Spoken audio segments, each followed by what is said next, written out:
Mi nombre es Fernando Vidolegui. Yo obviamente soy parte de la Asociación Argentina de Trauma Ortopédico. Hace algunos años que hago esto, así que va a ser divertido que charlemos. La idea de hoy es hablar un poco de politraumatismo y manejo del paciente polifracturado. Básicamente son 3-4 charlas, y digo 3-4 porque vamos a ir viendo cómo venimos de tiempo, porque la idea es discutir algunos casos. Y cuando yo doy alguna charla de esta me gusta que sea bastante dinámico para que todos opinemos. Y con respecto a eso, lo que más me interesa es que entiendan que no hay respuestas erróneas, todas valen. Y si ustedes están acá es porque quieren aprender y tomar más conocimientos, cosa que yo también quiero. A mí me sirve un montón, yo tengo un hospital donde hay residencia y aprendo mucho de los residentes. Así que lo que les pido es eso, que charlemos y discutamos algunas cosas. Y si tienen una duda, levanta la mano y dice, Fernando, no entiendo, explícamelo de vuelta, o lo vemos. ¿Está claro? Sí, así que no tengan duda. Parezco viejo, pero no soy tan viejo, así que soy bastante copado. Pero bueno.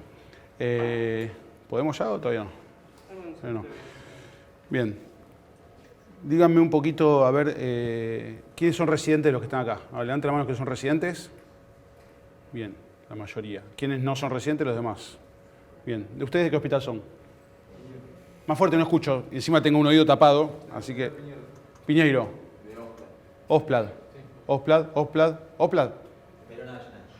¿Dónde? Hospital Perón de Avellaneda. Ah, el Perón de Avellaneda. ¿Ustedes? Yo del Rivadavia. De Rivadavia. Hospital Naval. ¿Naval Pedro Mayo? Yo hice mi residencia ahí. Conozco a todos los tránsfugos que están ahí. ¿Ustedes? ¿Rivadavia? Militar. ¿Militar? Uf, peligroso. ¿Ustedes? Santoyani. Posadas. Español. San Isidro. Thompson. Vos Naval. Semic, y vos ya lamentablemente te conozco. Bueno, muy bien.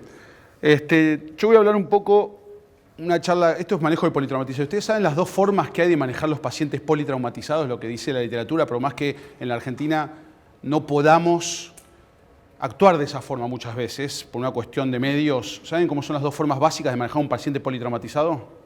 ¿Alguno lo leyó o algo? ¿No?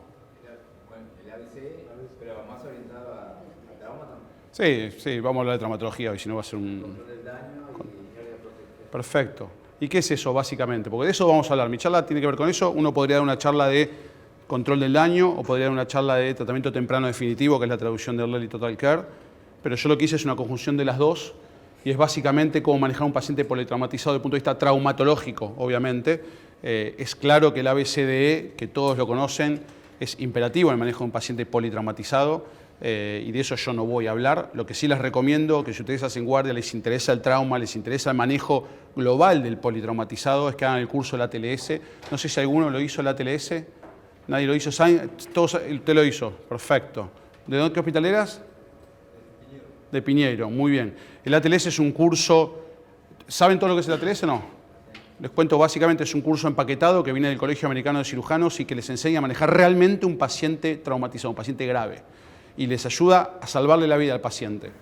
Entonces, creo que cualquiera que haga guardia debería hacer un curso ATLS. El curso es muy simple, es un sábado y domingo, ¿sigue siendo? ¿Cuánto hace que lo hiciste? Sí, son 3 meses y... 3 meses te dan un libro, 3 meses antes, un manual así de procedimientos, bastante simple, lo lees, lo estudias 3 meses y después es sábado y domingo, ¿sigue siendo viernes y sábado? ¿Cómo es ahora? Viernes, sábado y domingo. Bueno, cuando yo lo hice era 2 días nada más. Esto no para de hablarme, ¿está bien? Ahí lo sacan. Ah, perfecto. Sí, tengo un pibe hablándome todo el tiempo acá. Me dice on, off, no sé qué. Así que eso está bueno para el manejo. Obviamente esto que estoy haciendo es para hasta que pueda tener mi presentación ahí. Como saben, este año cambiamos de locación. Hasta el año pasado me sigue hablando full, ¿eh? Mute on, off, me dice de todo. Perfecto. El año pasado decimos que el curso, y tuvimos la suerte de que sea universitario, entonces eso hace que lo tengamos que hacer acá y esto tiene que ver con empezar a hacerlo acá y que se retrasen las cosas y el streaming y esto y lo otro. Así que pido disculpas en nombre de la sociedad y de la UCA y todos. Esperemos que a medida que vayan pasando los módulos esto sea un poco más ágil y podamos estar hablando de lo que quiero realmente hablar, lo que es el manejo del paciente politraumatizado. Después de eso va a venir Marcelo Yoshihara, que les va a hablar de rodilla flotante, patología bien relacionada con el trauma, obviamente. Es raro que alguien presente una rodilla flotante como lesión única, sino que va en el contexto de un paciente politraumatizado. Vamos a ver unos casos y si hay tiempo voy a hablarles, iba a venir otro médico, pero se complicó, así que les hablaría yo de fractura ipsilateral de fémur y fémur proximal, ¿sí? O sea, diafisaria y fémur proximal. Después de eso hacemos un break, o antes hacemos un break, lo vamos viendo nosotros. Y después va a venir Carlos Seidenberg, que creo que es un monstruo de la ortopedia de miembro superior, tipo con mucha experiencia, y él les va a hablar de hombro flotante y codo flotante y toda esa patología miembro superior, que si bien, él lo dirá, yo no tiene una implicación seria en el paciente politraumatizado, porque ustedes saben que la esterilización de los huesos del miembro superior no cambian la estabilidad hemodinámica de un paciente traumatizado, como sí lo cambian la esterilización de los huesos largos, ¿sí? De la pelvis. Así que, ¿ya estaremos? Dale. ¿Preguntas de algo de lo que dije? ¿Alguna opinión o algo? ¿Ven mucho trauma? Sí, todos los hospitales que me nombraron son hospitales de trauma netamente, así que me imagino que ven ver. ¿Quién dispone de tutor en la urgencia? Levante la mano. Bien, casi todos. Perfecto. ¿Y los ponen? ¿Sí? Perfecto. Poca tracción esquelética, entonces. No estoy hablando de una fractura lateral de cadera que tiene que esperar, pero estoy hablando de una fractura de fémur en un politraumatizado. ¿Quién le pone un tutor externo a un paciente politraumatizado con fractura de fémur? Levanten la mano. Pocos. ¿Y ustedes a qué le ponen un tutor en la urgencia? Puede ser al fémur también, no había escuchado anteriormente, pero sí, la fractura del fémur con la Sí. Y sí, es un pilón tibial también. Pilón tibial también, perfecto. ¿Qué más le pone un tutor externo en la urgencia? ¿Ustedes? Yo también soy de militar, pero Pelvis, una pelvis inestable. Perfecto. Salvo algunas cosas que lo operamos al otro día, entonces no. ¿A quién? Hay cosas que no tienen sentido porque, por ejemplo, qué sé yo, si tenemos un clavo de banco, nosotros le decimos de banco que le podemos operar el otro día, no lo vamos a tener que hacer una actividad por ejemplo, con un tutor. Perfecto. Si sabemos que va a estar una semana, por ahí sí. ¿Y el pilón tibial? ¿Lo operan el mismo día o el otro día? Con Eso tutor, sí, ¿no? con un tutor y Bien. operamos la parte. ¿Y existe el control del daño en el pilón tibial? ¿Sí o no? ¿Existe? Sí existe, pero es un término que está mal acuñado porque no es control del daño. El control del daño es para salvar la vida. En un pilón tibial nadie le va a salvar la vida. Podría ser control del daño local, ¿sí? Para mejorar flictenas y todo eso. ¿De qué hospital son? San Martín. ¿Los cuatro? Muy bien. Vengan para adelante, venga, siéntese acá. Dale, ven. Háganse amigos. ¿Listo? ¿Ya está? Sí, ¿querés hacer la presentación? Ay, ¿cómo pasó la diapo? ¿Puedes? Si te doy el pasador de esto, ¿anda o no? Sí, hay que enchufarlo. Vamos, bueno. Empezamos un poco. ¿Se ve bien o bajo la luz? Igual no tengo ni idea si se puede bajar la luz, así que... Bueno, ¿qué hora es? 15 minutos perdimos. Bueno, entonces, lo que voy a hablar... Ustedes ahí no van a ver nada. Dale, esos tres, dale, vayan ahí. No van a ver nada, chicos, ahí. ¿Quieren? Sí, dale, soy maestro Ciruela, vamos, dale. Aparece perdieron los 15 minutos de introducción que hice, súper importante. Bueno, vamos a empezar con un caso, ¿sí? 57 años, estaba cruzando la calle, dejaba su... No, esta no es la que dejaba a su hija en el jardín.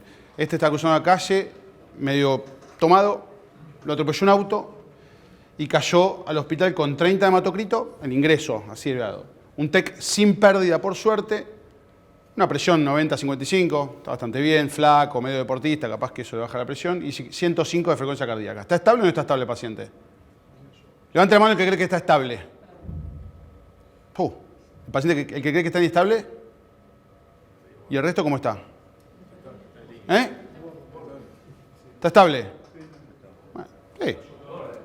¿Está chocado? ¿Por qué está chocado? Tuvo un trauma, está nervioso, está destricado en una camilla. Solo la frecuencia cardíaca te dice que el paciente está inestable. Con ese antecedente, yo lo primero que pienso es un shock hipovolémico. Bueno, perfecto. ¿Fractura de pelvis abierta? ¿Estamos de acuerdo o no? ¿Fractura estable o inestable? Inestable, ¿sí? ¿De qué tipo? Rotacional, parecería. También tiene una fractura de tibia distal expuesta, ¿sí? También tiene una fractura de fémur.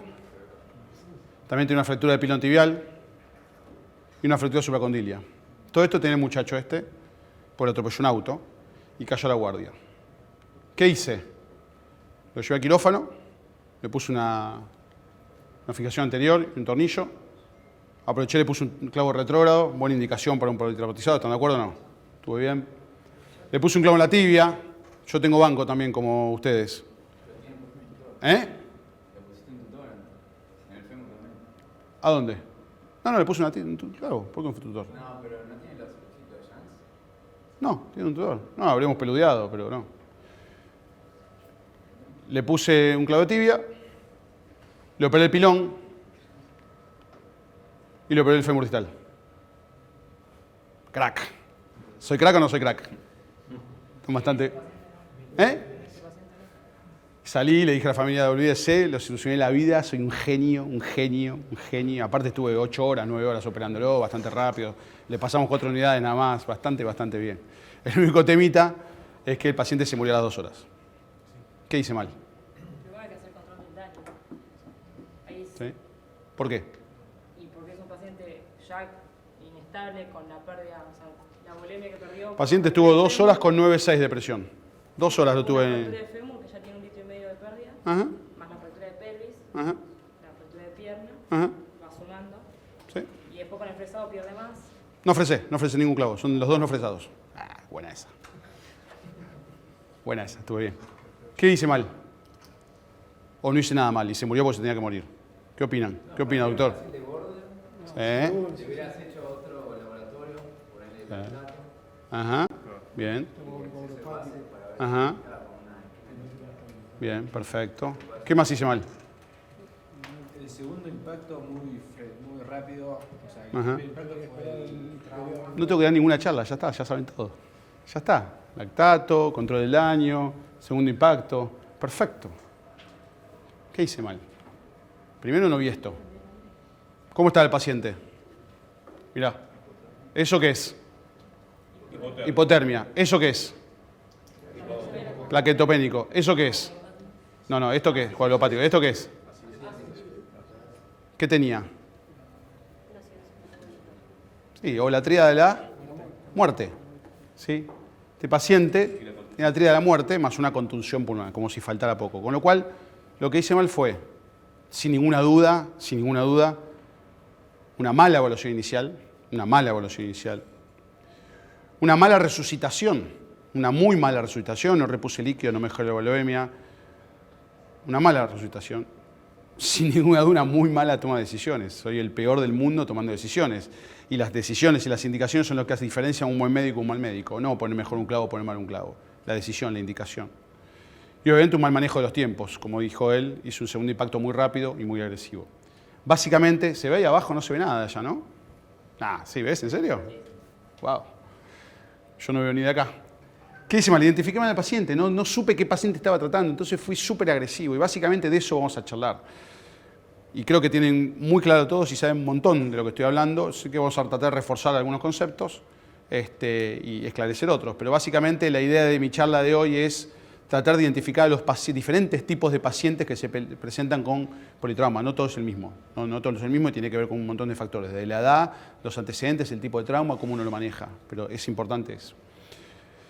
Los dos grandes puntos del manejo del politrauma, que es lo que hablamos al principio, ¿sí? El control del daño, la cirugía rápida, sencilla, salvavidas, o el tratamiento temprano definitivo, que es lo que yo hice con este paciente que maté. ¿Estamos de acuerdo?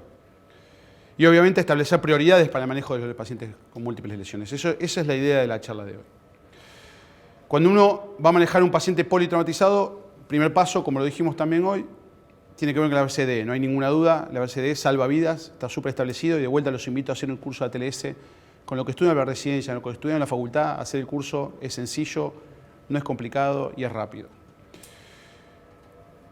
Está claro, y lo vamos a ver más adelante, que está demostrado que estabilizar la fractura de huesos largos es absolutamente mandatorio en el paciente politraumatizado, sobre todo si este paciente está chocado, ¿sí? Porque muchas veces, como dijo la doctora, hay volemias enteras perdidas en un fémur, en dos fémures o en una pelvis.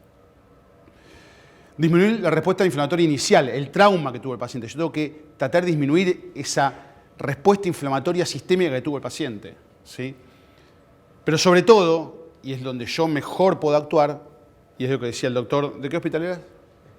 El español, es disminuir el segundo golpe, no generar un segundo impacto. Y si alguno todavía no entiende muy bien lo que es el segundo impacto del primero, lo vamos a ver, quédense tranquilos. Y si no lo entienden, lo volvemos a ver. Y si no lo entienden, buscamos otro que se lo explique, porque yo no lo sé explicar bien seguramente. Entonces, ¿qué es lo que pasa con un paciente que sufre un primer impacto? Un accidente, una caída de altura, lo que sea que genere un politraumatismo en un paciente, obviamente. Hay una respuesta sistémica, ¿sí? El cuerpo genera una respuesta sistémica inflamatoria normal, liberación de interleuquina, factor de necrosis tumoral, etcétera, etcétera, que es normal, el cuerpo se quiere defender de esa agresión que fue el trauma. Y si todo va bien y uno actúa como debe ser, que es lo más importante en la toma de decisiones, el cuerpo genera una contrarrespuesta regulatoria, inflamatoria, que hace que esto vaya a la recuperación en el tiempo. Pero esto cuando actuamos bien, porque si nosotros no actuamos bien, probablemente esto no suceda y el cuerpo no puede autorregularse. ¿Vamos bien hasta acá? Entonces, como dije anteriormente, literatura desde el año 90 hasta el 2000 y pico, todas concuerdan que el paciente politraumatizado se ve beneficiado con la estabilización de la fractura de los huesos largos y sobre todo del miembro inferior. Después lo escucharemos a Carlos Seidenberg cuando hable del miembro superior y le preguntaremos si también impacta tanto. Pero el miembro inferior, que es a lo que me dedico y lo que estoy hablando hoy, se ve beneficiado 100% su estabilización en la fractura de los huesos largos y no solamente por el sangrado, sino por un montón de cosas que vamos a ver a continuación. Y con este concepto inicial de hace muchísimos años, donde había que estabilizar los huesos largos, durante muchos años, sobre todo en Estados Unidos, de la mano de Bone, se hizo el tratamiento temprano definitivo. Llegaba el paciente polifracturado y le hacían lo que hice yo al primer paciente. Clavos, placas, clavos, bárbaro. Perfecto. Solucionamos definitivamente. Decíamos, qué bien, le solucioné el problema de este tipo, no va a sufrir más, pero el paciente después moría y moría por un síndrome justamente de respuesta inflamatoria exacerbado, ¿sí? Que esto lleva, la muerte no se da por el politrauma o por una cirugía, se da por una falla multiorgánica, por un distrés respiratorio, por consecuencias de la agresión que yo le hice, asociadas al trauma. Esto durante muchos años fue un tema de discusión y la gente no entendía qué es lo que hacíamos mal, hasta que en el 90, de la mano de Janudis, un traumatólogo, demuestra que existe lo que se llama el segundo impacto. Si el primer impacto fue el traumatismo, lo que yo le estoy haciendo es un subimpacto. Estoy haciendo que esta curva, que debería autorregularse, ¿sí? Con el segundo impacto que yo le genero, voy a la falla multiorgánica. No permito la recuperación en el tiempo, ¿sí? Lo agredo nuevamente, soy muy agresivo. Y eso está mal. Ahora, ¿cuáles son los hechos que pueden generar en un paciente ya con un impacto grave, con una liberación de mediadores de la inflamación importantísima, donde todos sus órganos están sufriendo? ¿Qué es lo que yo puedo generar para generar ese segundo impacto y volver a de vuelta a lastimar al paciente? Bueno, básicamente todos procesos proinflamatorios. ¿Cuáles son esos? Primero, una resucitación con falta de oxígeno, cosa ilógica, ustedes dirán que es imposible, pero pasa. Una hipotermia, que no lo abrigan al paciente. El paciente sigue hipotérmico. Sigo con un paciente que se está descompensando. Una mala resucitación, una muy mala reanimación. Que yo no reponga lo que tenga que reponer o no mantenga lo que tengo que mantener. Y sin ninguna duda, y en nuestro caso, el sangrado, que va relacionado con ¿qué? Con una cirugía extensa, una cirugía agresiva. Un clavo, fresado, no fresado, una placa, cielo abierto, mipo, no importa, esa agresión, sangrado, isquemia, lesión de partes blandas, de nuevo, severo. Entonces, todo esto es el segundo impacto. El shock por dolor, el shock neurótico. Shock por dolor. El dolor genera también liberador de inflamación y es un proceso de segundo impacto, un proceso que agrede al paciente. Por eso el tutor también es beneficio de la fijación, que lo vamos a ver más adelante, pero también. Es así como hace muchos años, ya más de lo que me gustarían, nosotros escribimos este artículo en la revista y se los pongo no para decir, escribí un artículo, es una boluda, muchacho, no sirve para nada, solo el ego personal, sino para que sepan que esto te les voy a decir acá hoy, está escrito, no tienen que anotar si quieren. Buscan la revista que es gratis, y se lo bajan, lo imprimen y lo leen si les interesa, y si no, hay un montón de bibliografía mucho más interesante y mejor. ¿Qué es el control del daño? Es un procedimiento, no es una técnica, es un procedimiento, ¿sí? No una técnica quirúrgica, uno técnicamente no puede hacer control del daño, es un procedimiento en general con el paciente, ¿sí? Un protocolo en 3 pasos, que lo vamos a ver más adelante, abreviado en un paciente crítico para controlar el sangrado y la contaminación. Básicamente el sangrado, que es lo que me puede chocar al paciente, y la contaminación porque es lo que me va a traer secuelas más alejadas. Y básicamente lo que hago es, con este primer paso de tratamiento del control del daño, restaurar la fisiología normal del paciente, tratar de mantenerlo, mandarlo a resucitación, mandarlo a terapia, que me lo mejoran, y después en un segundo tiempo hacer la reconstrucción definitiva. ¿De dónde viene el término control del daño? Todos probablemente lo sepan, lo digo muy rápido, viene de la Marina norteamericana y tiene que ver la capacidad de un buque de absorber un ataque, un primer impacto. Un buque está navegando, bombardeo, ¿qué hacían antes? Vamos a repararlo, ¡pum! El barco se hundía.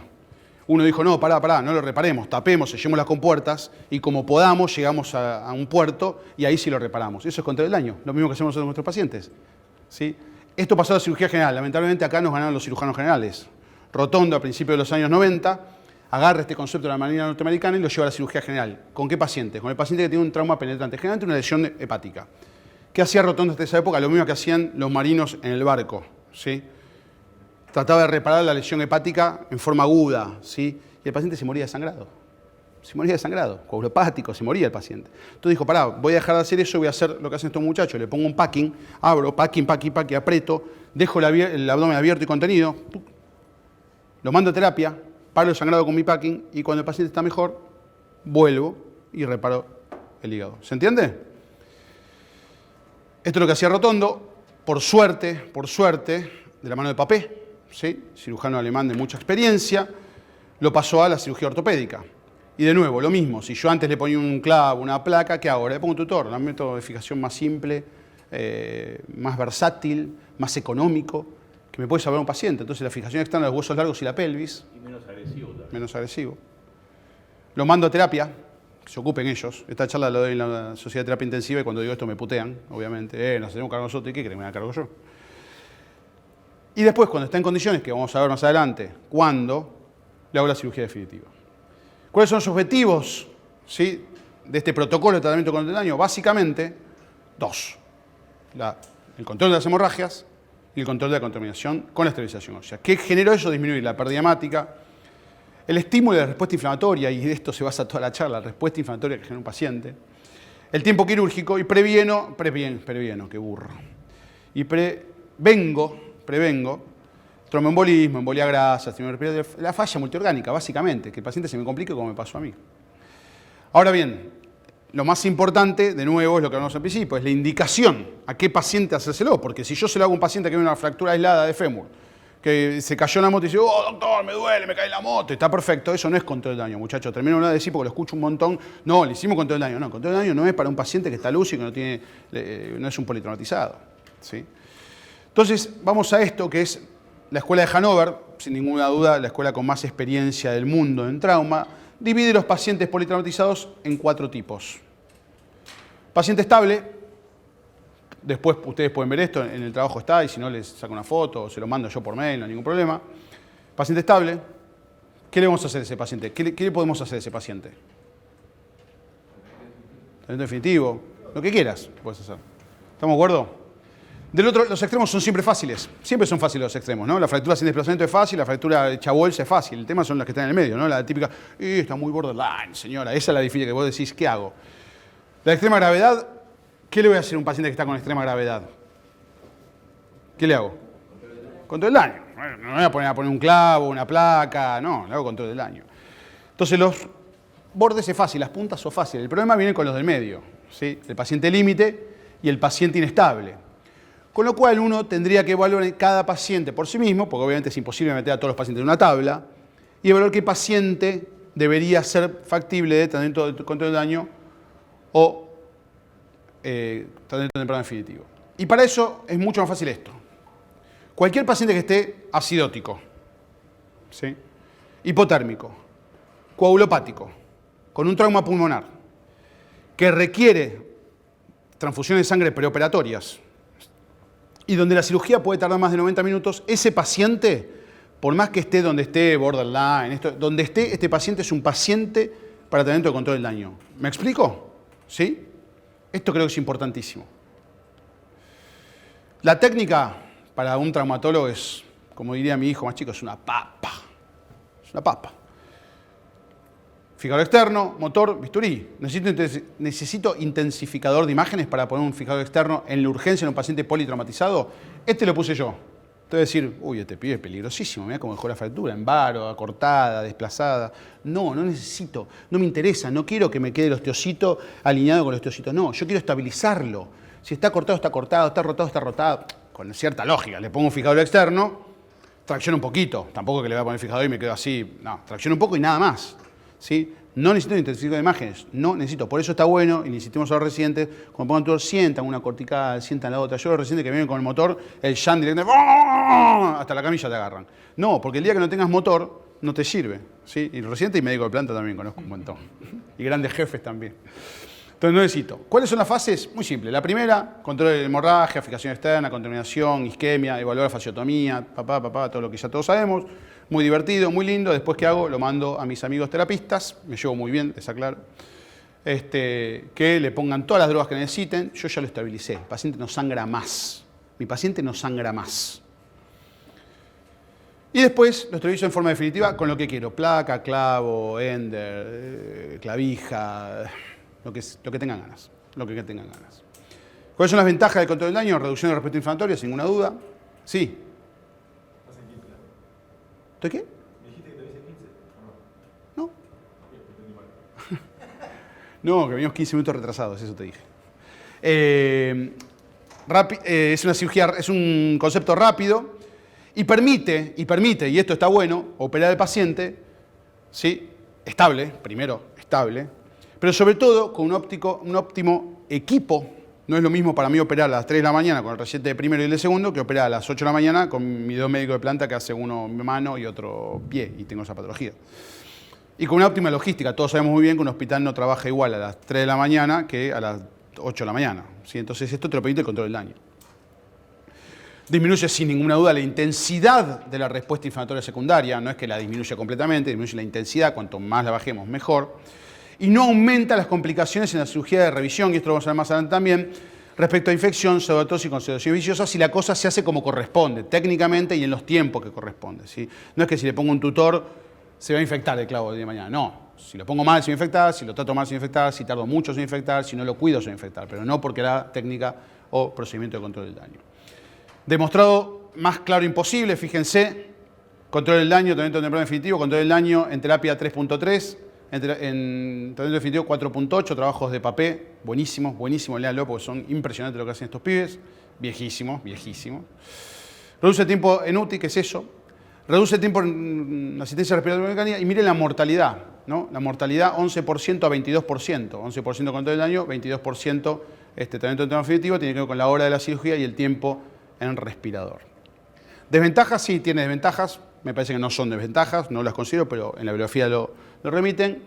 Necesito una segunda cirugía, pero con un paciente vivo, lo cual es mucho mejor.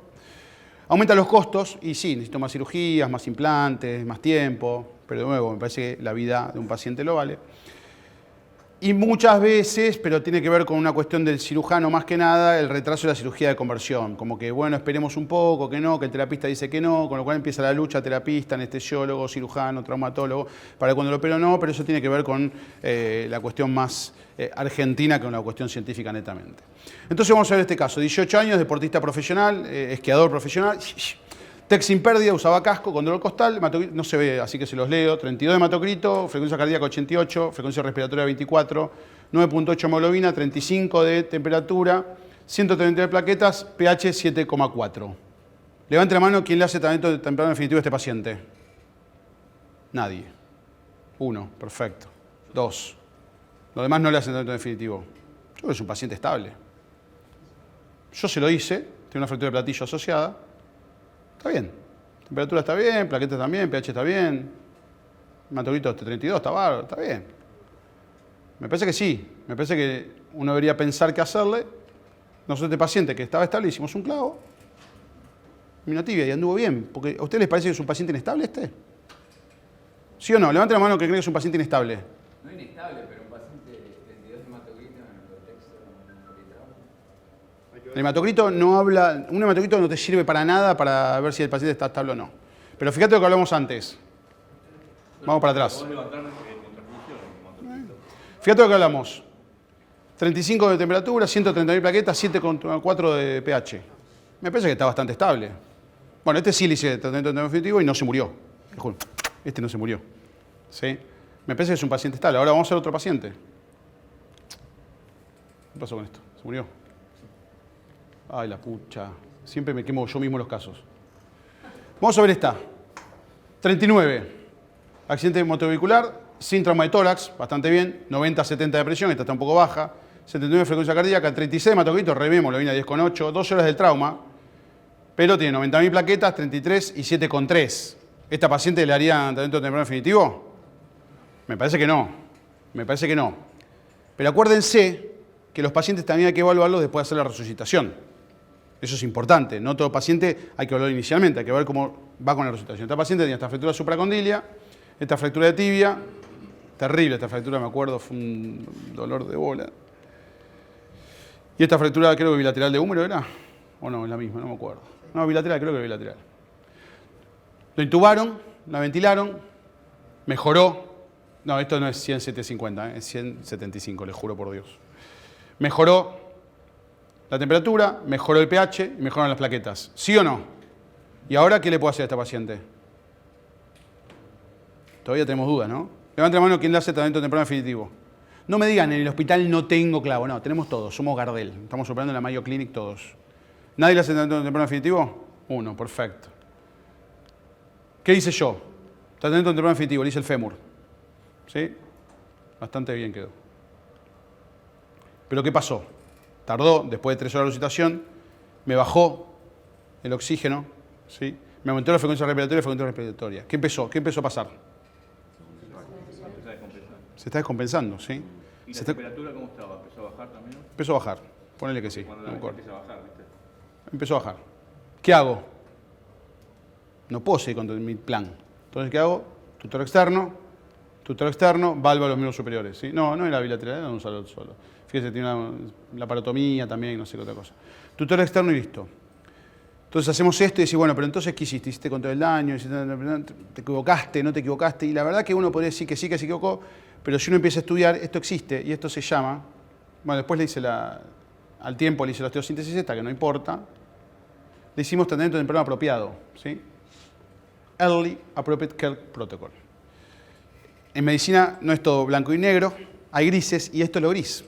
Este es para el paciente que puede estar estable y se puede estabilizar. Y que es bastante frecuente que pase eso. Que uno lleva a quirófano con la idea de operarle todo y empieza a esterilizarse. Es un equilibrio justo entre las dos cosas, donde uno le opera la fractura más compleja o la que cree que le puede generar más inestabilidad y va esperando a ver qué pasa para ver si requiere y puede hacerse las cirugías consecutivas. Por eso le hicimos primero el fémur, porque de esas fracturas, ¿cuál le parecía más compleja? Más compleja en cuanto al impacto del paciente. ¿El fémur, la tibia o los húmeros? Fémur, por eso empezamos con fémur. Entonces, esto existe también, es lógico, esto lo di un par de años en la O y estaba un gallego que me dice, pero eso es lógico. Bueno, está bien, es lógico porque está escrito y nos demuestra con resultados científicos que es lógico, ¿no?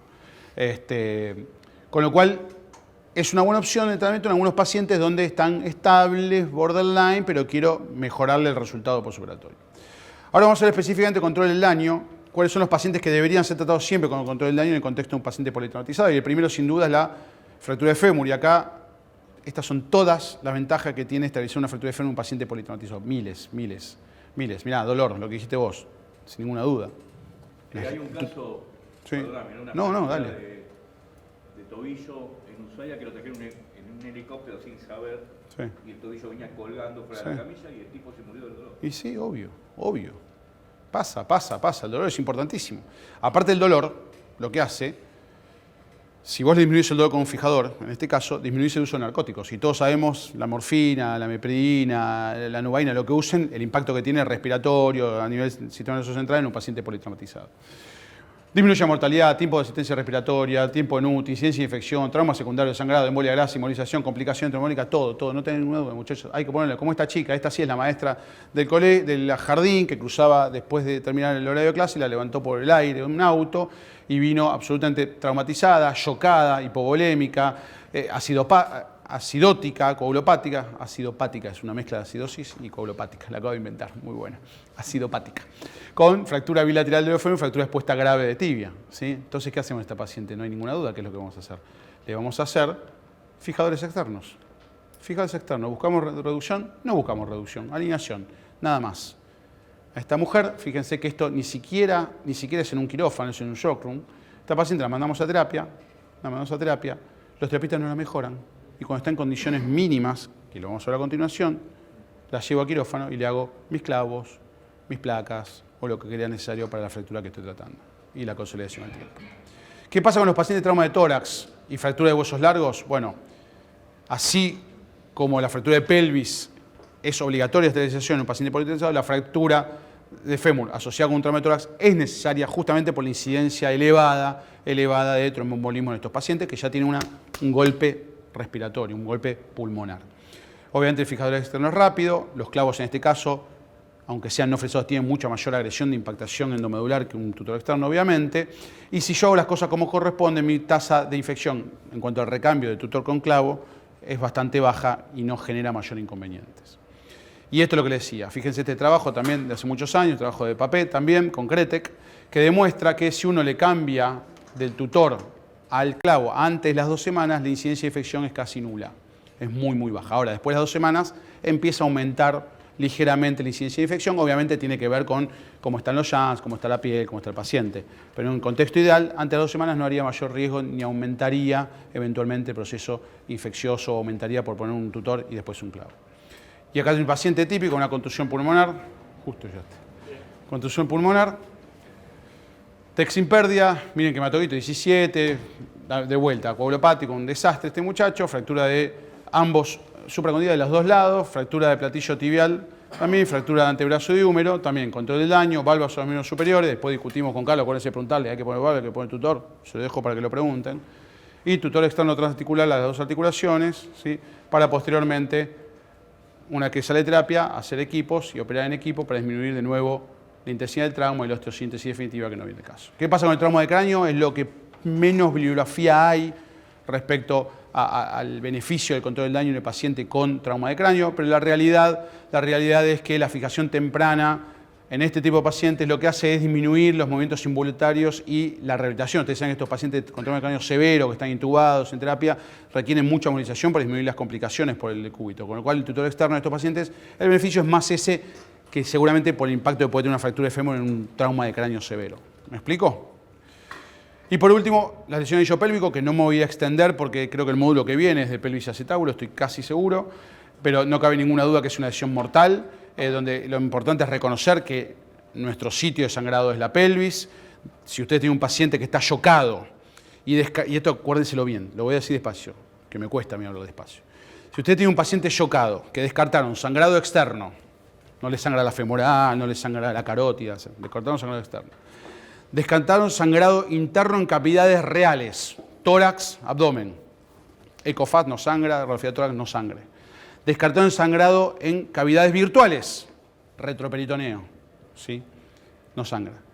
Y ese paciente chocado, donde descartaron todo eso, ¿tiene una fractura de pelvis asociada? Ahí está sangrando. ¿Me explico? Ahí está sangrando.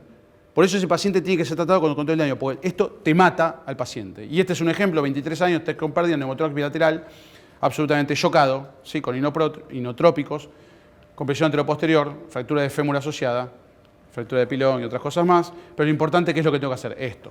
Después lo van a discutir más adelante, ponerla más arriba, más abajo, con cincha, con Lefort, con clamp, después lo discuten la semana que viene. Pero sí hay que poner la cincha, que es el salvavidas número 1 que existe para el paciente politraumatizado con lesión pelviana inestable, ¿sí? Y el cierre de la pelvis, como vieron recién. Esto está andando cada vez peor. ¡Ah!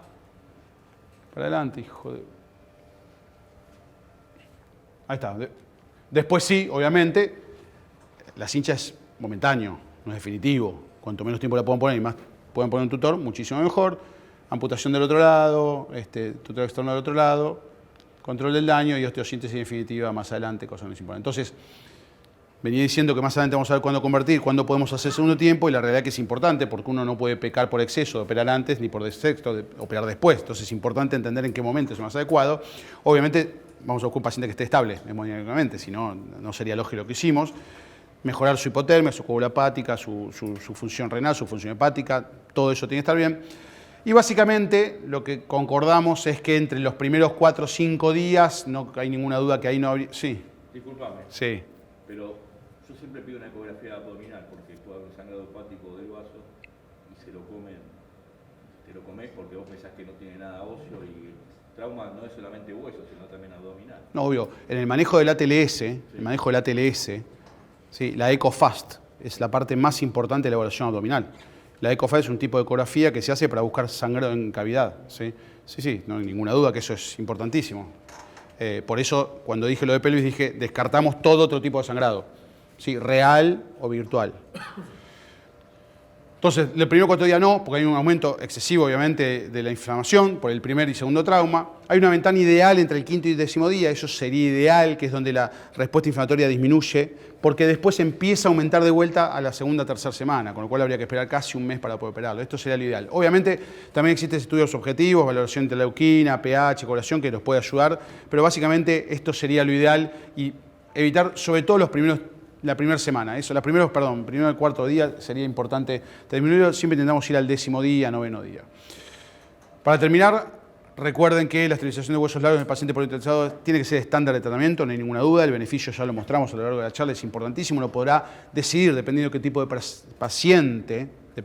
paciente tiene, si hace un tratamiento temprano definitivo, el control del daño o un tratamiento temprano apropiado también.